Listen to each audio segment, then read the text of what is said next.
इस चैनल के सभी दर्शकों को मेरा प्रणाम।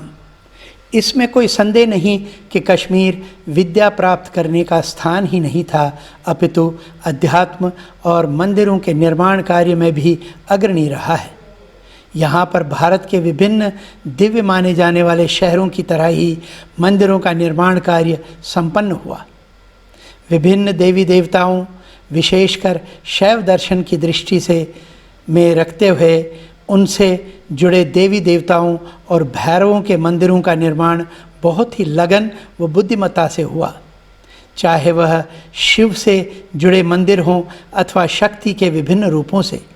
इसके उदाहरण तो अनगिनत हैं। यदि चमत्कार की दृष्टि से भी देखा जाए तो अमरनाथ का प्राकृतिक हिम शिवलिंग, शारिका भगवती का शिलारूप जिस पर श्रीचक्र उकेरित है, या फिर क्षीर भवानी का कुंड जो किसी भी विपत्ति में पानी का रंग बदलता है। जी हाँ दोस्तों, आप देख रहे हैं अपना पसंदीदा कार्यक्रम कश्मीर का अनकहा इतिहास, जिसमें हम आपके समक्ष हर बार प्रस्तुत करते हैं एक नया इतिहास जो कश्मीर के नकली इतिहासकारों ने आपसे छुपाया। तो आज हम आपके सामने लाए हैं कश्मीरी हिंदुओं का एक पवित्रतम मंदिर तुलमुल का इतिहास, जिसको क्षीर भवानी भी कहा जाता है। तो बने रहिए हमारे साथ अंत तक और जानिए इस मंदिर से जुड़ी कई रोचक घटनाएं। यदि आपने अभी तक हमारे इस चैनल को सब्सक्राइब नहीं किया है तो कृपया लाइक करें, शेयर करें, सब्सक्राइब करना न भूलें। M.A. स्टेन हंगरी में जन्मे ब्रिटिश पुरातत्वविद और राजतरंगिणी का अंग्रेज़ी में अनुवाद करने वाले पहले यूरोपीय लिखते हैं, कश्मीर एक ऐसा देश है जहाँ तीर्थ के बिना तिल के दाने जितनी भी बड़ी जगह नहीं है। क्षीर भवानी तीर्थ संभवतः कश्मीर में माता रज्ञा शक्ति का त्रिपुर सुंदरी रूप को समर्पित पवित्रतम मंदिरों में से सबसे पवित्र है। श्रीनगर शहर से लगभग 22 किलोमीटर उत्तर में गांदरबल ज़िले के तुलमुल गांव में माता रज्ञा मंदिर सदियों से मौजूद है। आध्यात्मिकता का प्रतीक ऋषि मुनियों और भक्तों के समान रूप से आकर्षित करता है। आदि शंकराचार्य 8वीं शताब्दी में उनके दर्शन करने आए थे और स्वामी विवेकानंद और स्वामी राम तीर्थ 19वीं शताब्दी में आए थे। कश्मीर के लगभग सभी स्थानीय सिद्ध यहाँ तपस्या करते थे। उनके समय के दौरान यह मंदिर ऐतिहासिक महत्व के लगभग हर प्राचीन दस्तावेज में इस मंदिर का उल्लेख मिलता है। नीलमत पुराण, जिसका कार्यकाल 6 से 8 शताब्दी ईस्वी और कल्हन की राजतरंगिणी 12वीं शताब्दी ईस्वी से लेकर अकबर के दरबारी इतिहासकार अब्दुल फजल, जो 1551 ईस्वी से 1602 ईस्वी तक थे, की पुस्तक आईने अकबरी में लिखा है। किंवदंती है कि लंका के राजा रावण ने देवी पार्वती को प्रसन्न करने के लिए कठोर तपस्या की, जिससे प्रसन्न होकर रावण ने अपने सभी 9 रूपों को प्रकट किया। जब वह भगवान राम से युद्ध हारने लगा तो उसने बलि चढ़ाकर देवी का आवाहन करने की कोशिश की। अब प्रसन्न होकर देवी ने रावण को श्राप दिया और हनुमान को आदेश दिया कि वो उन्हें अपने 360 नागों सहित सतीश्वर कश्मीर में ले चले। कहा जाता है कि कश्मीर पहुंचने पर हनुमान जी टिक्कर, भुवनेश्वर, मंजगाम, भेड़ा, लोरखीपुरा, मनीगाम, रायथान और बायदपुर जैसे कई स्थानों पर रुके थे।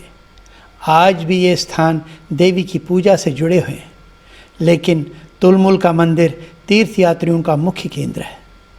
कहा जाता है कि हनुमान जी ने अंततः तुलमुल गांव और उसके आसपास देवी को अपने 360 नागों के साथ स्थापित किया था। उन्हें क्षीर भवानी या राजज्ञा कहा जाता है। वे प्रसाद के रूप में विशेष रूप से दूध, चीनी, चावल और खीर पसंद करती हैं।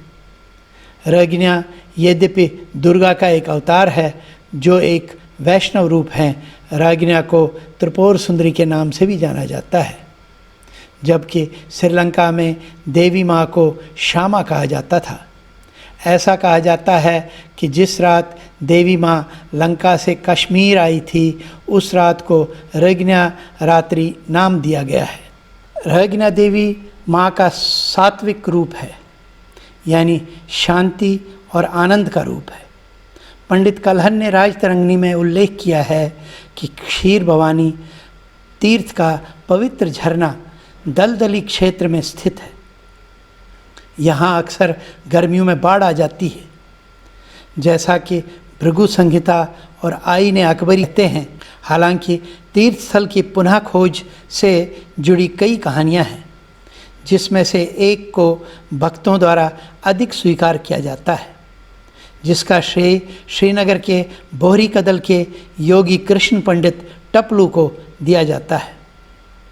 ऐसा कहा जाता है कि देवी स्वयं उनके सपने में प्रकट हुई और उन्हें पवित्र झरने के स्थान पर जाने का निर्देश दिया। कई शताब्दियों तक पवित्र तीर्थ जीर्ण शीर्ण अवस्था में था। स्वामी विवेकानंद ने ये स्थिति देखकर एक भव्य मंदिर 1898 बनवाने का विचार किया।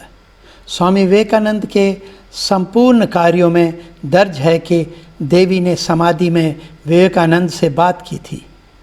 यह मेरी इच्छा है कि मैं एक जीर्ण शीर्ण मंदिर में रहूं, अन्यथा अगर मैं चाहूं तो क्या मैं तुरंत यहाँ सोने का 7 मंजिला मंदिर नहीं बनवा सकती? क्या कर सकते हैं? क्या मैं तुम्हारी रक्षा करूं या तुम मेरी रक्षा करो? इन शब्दों को सुनकर स्वामी जी ने कहा, उस दिव्य आवाज़ को सुनने के बाद से मैं अब और कोई योजना नहीं बना रहा हूँ। मठ आदि बनवाने का विचार मैंने छोड़ दिया है। जैसे माँ चाहेगी वैसा ही होगा। क्षीर भवानी की पूजा कश्मीर के हिंदुओं में सार्वभौमिक है। उनमें से अधिकांश उन्हें अपनी कुल देवी के रूप में पूजते हैं। हर साल ज्येष्ठ अष्टमी पर एक मेला भी लगता है, जिसमें हजारों भक्त माता रज्ञा के दिव्य दर्शन करते हैं। लंका त्रैवित तुलमुलायक लायक हनुमान से सेवा करान, ही राजराजेश्वरी ही त्रिपुर सुंदरी क्षीर भवानी से रज्ञा बनान। आप लंका छोड़कर तुलमुलाए, योग्य हनुमान आपकी सेवा करते हैं। हे राजराजेश्वरी, हे त्रिपुर सुंदरी, आपको क्षीर भवानी भी कहा जाता है। यह पेंटिंग माता रज्ञा के प्रति मेरी विनम्र श्रद्धा है। आपको हमारा ये वीडियो कैसा लगा कृपया कमेंट बॉक्स में अवश्य लिख दें। तब तक जय हिंद, वंदे मातरम।